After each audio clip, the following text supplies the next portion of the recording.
Well, good morning. Thursday, March 25th. Hard to believe we're getting almost through the month of March. But we are reading today from Hosea, one of these minor prophets. And you need to remember, of course, that prophets are messengers of God. They're not so much predicting the future as they are speaking to the people what God would want them to hear. That's the role of the prophet.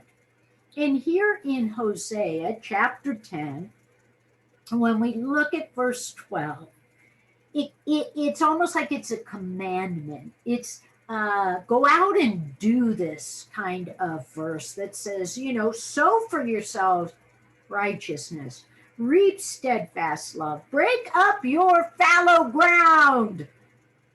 For it's time to seek the Lord that he may come and rain righteousness upon you. I love that idea of break up your fallow ground. Now, obviously, this is a great gardening metaphor. It's spring.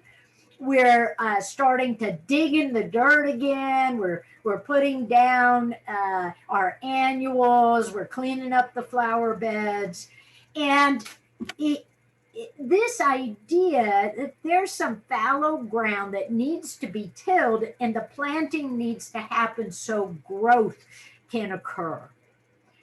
There is often something in us that lies fallow, some area of our life that we're really not engaging God. There's something where we're not letting growth occur. Now, we've been looking at some of this during the season of Lent. But it might even be interesting to go and buy some annuals. If you have some pots, I don't know, somebody asked Reed if it's too early, but dig up some dirt, plant something, and ask the Spirit to illuminate where your fallow ground is. Maybe your life has become too busy or too cluttered or too stale. Maybe it needs to be stirred up. Maybe you need to do something new. And now that we're coming out of pandemic, there are more opportunities before us. Fallow ground is not